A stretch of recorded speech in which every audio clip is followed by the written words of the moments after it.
सुबह का वक्त था, जून का एक नर्म रोशन दिन।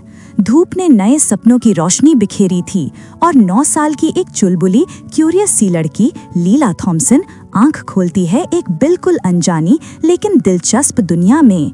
जहां तक नजर जाती थी वहां सिर्फ मिठास ही मिठास थी। कैंडी केन के ऊंचे ऊंचे दरख्त जो हल्की हवा में हिल रहे थे, चॉकलेट के दरिया जो धीमे धीमे बहते जा रहे थे और जली बीन के फूल जो सूरज की रोशनी में चमक रहे थे। हर एक रंग, हर एक चीज जैसे किसी मीठी कहानी से निकलकर सामने आ गई हो। लीला की आंखों में हैरानी थी, फिर एक चमक और फिर उसकी नजर पड़ी एक ताज पर, क्राउन ऑफ कमांड। वो चमक रहा था एक कैंडी से बने तख्त के ऊपर। बिना किसी डरे के लीला ने उस ताज को उठाया और जैसे ही उसने ताज अपने सर पर रखा, पूरी स्वीटोरिया ने उसे अपनी रानी मान लिया। अब लीला सिर्फ एक लड़की नहीं रही, अब वो थी स्वीटोरिया की हुक्मरान। दोपहर के 12 बज रहे थे और धूप अपनी पूरी चमक के साथ स्वीटोरिया पर छाई हुई थी। लीला ने खुशी खुशी अपना पहला हुक्म सुनाया, ये दुनिया सबसे ज्यादा मीठी, सबसे ज्यादा खुशगवार जगह होगी। और फिर चॉकलेट के फाउंटेन जमीन से उबलने लगे, रेनबो स्लाइड्स हवा में घूमने लगे और कैंडी के लोग कलरफुल और खुश तालियां बजाते हुए जश्न मनाने लगे। बबल गम की परेड शुरू हो गई, गमी बेयर्स नाच रहे थे और लॉलीपॉप के ड्रम बज रहे थे। लीला ने हंसते हंसते कहा, मजा करो, ये मेरी दुनिया है और यहाँ सिर्फ खुशी ही होगी। लेकिन हर कहानी में एक मोड़ आता है और हर मजाक कभी न कभी हद से बढ़ जाता है। एक बच गया था। अचानक से आसमान का रंग थोड़ा बदला और बिना किसी वार्निंग के शुरू हो गई लिक्रिश की बरसात। काली चिपकती हुई लिक्रिश जैसी लिक्रिश हर तरफ गिरने लगी। जमीन मार्शमेलो से भर गई, इतने ज्यादा कि लोग चल भी नहीं पा रहे थे। कैंडी सिटीजन्स जो अभी थोड़ी देर पहले झूम रहे थे, अब भाग रहे थे, घबरा रहे थे और कुछ नाराज भी नजर आ रहे थे। लीला बेचैन थी, वो कुछ समझ नहीं पाई।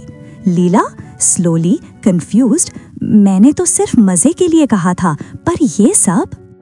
शाम का वक्त करीब था। लीला ने महसूस किया कि हुक्मरानी सिर्फ मजाक और खुशी का नाम नहीं, बड़ी जिम्मेदारी होती है किसी दुनिया को चलाना। उसने फैसला किया कि अब वक्त है कुछ सीखने का। उसने बुलाया अपने सबसे खास दोस्तों को, बेनी एक हंसमुख और लॉयल गमी बेयर, सैली एक समझदार हमेशा मशवरा देने वाली कैंडी केन, चोको एक तेज चालाक चॉकलेट स्क्विरल और बबल एक चमकदार और प्यारी बबल गम फेरी। ये सब चले गए कैंडी काउंसिल के ग्रैंड हॉल में, एक जगह जो मिठाइयों से बनी थी लेकिन उसका माहौल संजीदा था। वहाँ लीला ने अपने दोस्तों की बात सुनी, कैंडी सिटीजन्स का दुख महसूस किया और उसने अपने दिल से ये बात जान ली। लीडर वो होता है जो सबकी सुनता है और मिलकर फैसले करता है। शाम हो चुकी थी, सूरज गोल्डन आवर की रोशनी बिखेर रहा था और स्वीटोरिया अब एक नई रोशनी में चमक रहा था। लीला ने सबकी सुनकर एक नया प्लान बनाया, ऐसा प्लान जहां हर शख्स का हिस्सा हो। और यूं हुआ the grand candy festival. Candy stalls, musical corners, jelly bean art shows और रेनबो फूड फाइट्स। हर शख्स छोटा या बड़ा अपना टैलेंट शेयर कर रहा था। गमी डांसर्स, मार्शमेलो बिल्डर्स और लिकरिश म्यूजिशियंस सब मिलकर जश्न मना रहे थे। लीला अपने दोस्तों के साथ एक कोने में मुस्कुरा रही थी। ये सिर्फ मेरा फेस्टिवल नहीं, ये सबका है। उस दिन लीला ने सीखा कि असली हुक्मरानी सिर्फ हुक्म चलाने का नाम नहीं, बल्कि सबके साथ मिलकर चलने का नाम है।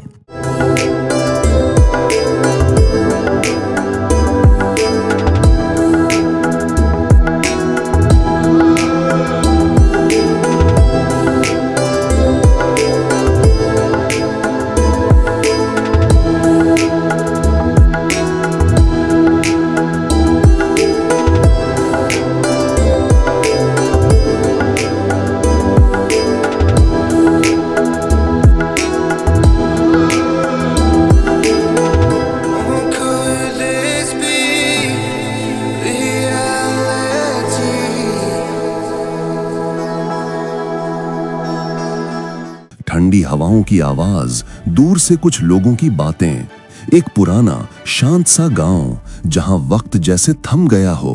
गर्मियों की एक धूप भरी शाम, गांव के बीचों बीच एक बरगद का दरख्त पुरस्रार, सालों पुराना। उसकी जड़ें जमीन को चीरती हुई और उसकी शाखाएं आसमान को छू रही थीं। लोग कहते हैं इस दरख्त में कुछ राज छुपे हैं। विलेजर्स चौक में जमा हैं, कुछ पुरानी कहानियों को याद करते हुए, कुछ डर से नजरें चुराते हुए। सुंदस एक नन्ही सी लड़की जिसके चेहरे पर मासूमी भी है और हौसला भी। वो अपने काम से चुपके से निकलती है।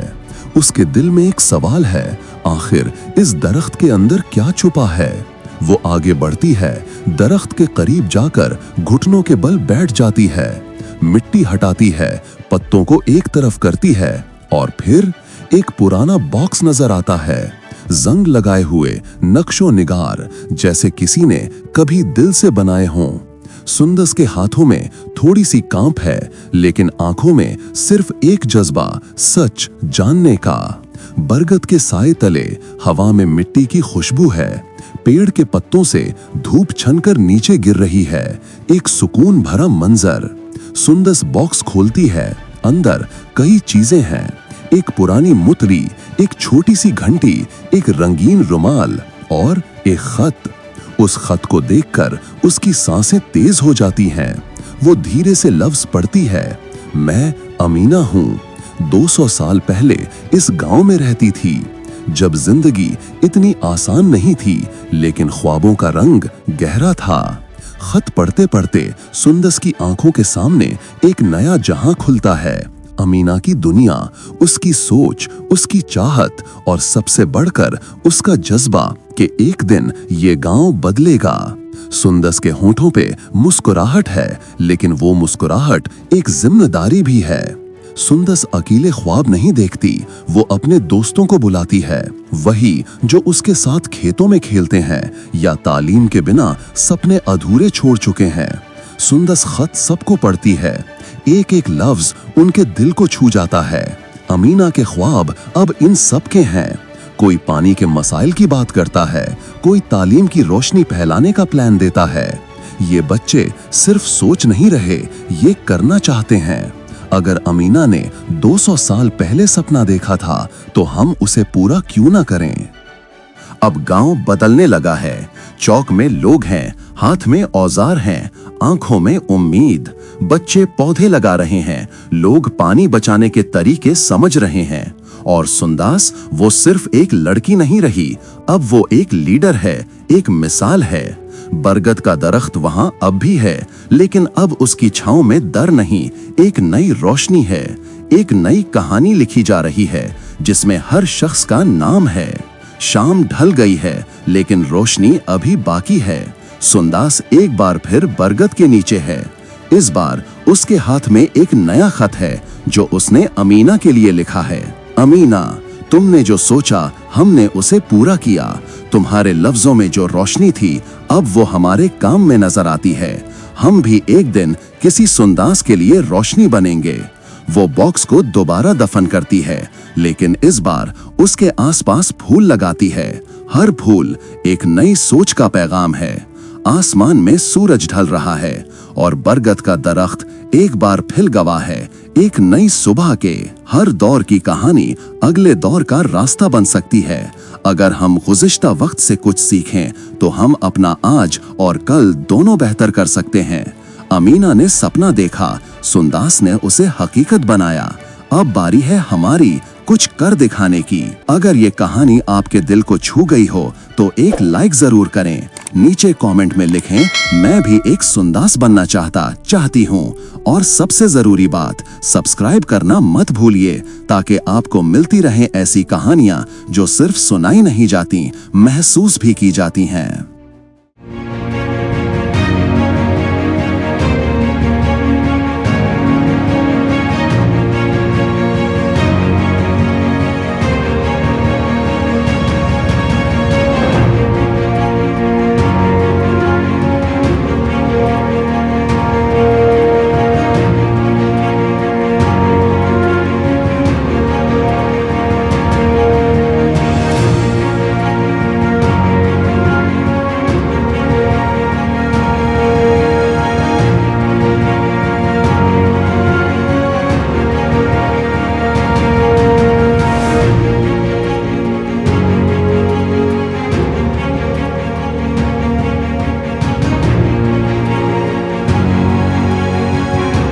कराची का एक मसरूफ चौराहा।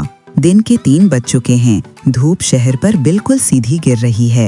हर तरफ गाड़ियों के हॉर्न्स, लोगों के पाँव की चाल और शहर का वो हमेशा का शोर। बेचैनी हर कोने में छुपी हुई है।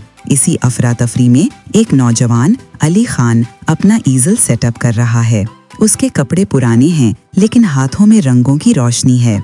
हर ब्रश स्ट्रोक के साथ उसका चेहरा ठीक वैसा ही रोशन हो जाता है जैसे सुबह की पहली रोशनी। दीवार जिसके सामने वो खड़ा है वो पुरानी है, भद्दी है, टूट चुकी है, लेकिन अली उसमें एक नई तस्वीर देख रहा है।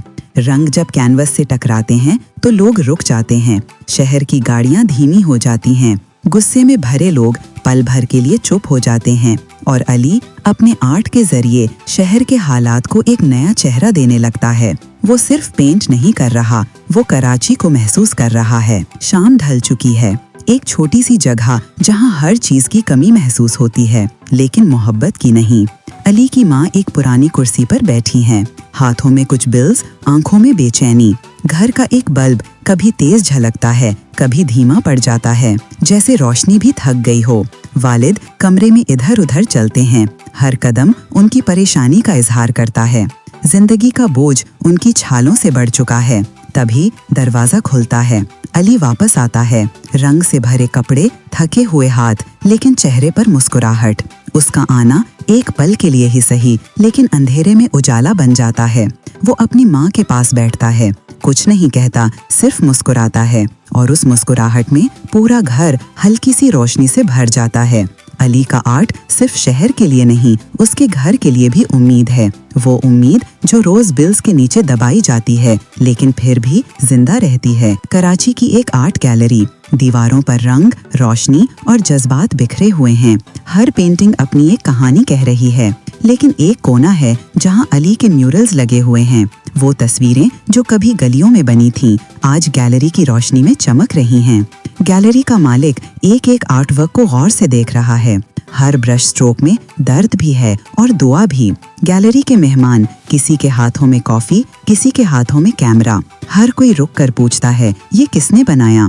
एक तरफ अली खड़ा है, चुप, लेकिन उसकी आंखों में जज्बात का तूफान। उसने कभी नहीं सोचा था कि गलियों की दीवारों से निकली उसकी कला किसी दिन गैलरी के शीशे छुएगी। उस लम्हे में अली सिर्फ आर्टिस्ट नहीं रहता, वो शहर की आवाज बन जाता है। घर का छोटा सा कमरा अब एक स्टूडियो बन चुका है। रंग, कैनवस और उम्मीद हर तरफ बिखराए हुए हैं। अली नए आर्ट वर्क्स पे काम कर रहा है। हर तस्वीर में एक कहानी, हर कलर में एक जज्बा। उसकी माँ उसके लिए खास कपड़े तैयार करती है। उसका छोटा भाई पेंट्स को अरेंज करता है। वालिद उन तस्वीरों को देखते हैं जिन्हें कभी समझा नहीं था, अब उन पे फख्र महसूस करते हैं। हर कोई चाहता है कि अली की पहली एग्जीबिशन परफेक्ट हो, ना सिर्फ इसलिए कि ये उनका बेटा है, बल्कि इसलिए कि वो समझते हैं अली की जीत उन सब की जीत है। ये सिर्फ एक तैयारी नहीं, ये एक सपने का सच होने का लम्हा है। गैलरी का दरवाजा खुला है। लोग अंदर आ रहे हैं, कुछ तस्वीर देखने, कुछ तस्वीर महसूस करने। अली के म्यूरल्स दीवारों पे चमक रहे हैं, वही जो कभी किसी सिग्नल के नीचे बनाए गए थे, आज स्पॉटलाइट में हैं। हर आर्ट वर्क के सामने रुकने वाले लोग कुछ कहते नहीं, बस महसूस करते हैं। एक औरत कहती है, ये तो मेरे अंदर के जज्बात हैं। एक बच्चा कहता है, मैं भी आर्टिस्ट बनूंगा। अली की फैमिली कॉर्नर में खड़ी है, आंखों में आंसू, लेकिन चेहरे पे फख्र। गैलरी का मालिक अली के पास आता है, उसके कंधे पे हाथ रखता है और कहता है, बेटा, तुमने कराची को नया चेहरा दिया है। वो पल अली के लिए सिर्फ सक्सेस नहीं, एक मंजिल है। उस मंजिल का रास्ता जिस पे चलकर उसने सिर्फ अपना नहीं, अपने शहर का भी चेहरा बदला है। अगर अली की कहानी ने आपका दिल छू लिया, अगर आपको लगा कि आर्ट सिर्फ दीवार पे नहीं, दिलों पे भी पेंट होता है, तो इस वीडियो को लाइक करो, अपनी सोच कमेंट्स में लिखो और सब्सक्राइब जरूर करो, ताकि ऐसी कहानियां आप तक पहुंचती रहें। क्योंकि अगली कहानी किसी और अली की हो सकती है, जो कहीं किसी छोटी गली में ब्रश लेकर अपने सपने सच कर रहा हो। आर्ट सिर्फ देखने के लिए नहीं होता, कभी कभी उसे जीना पड़ता है।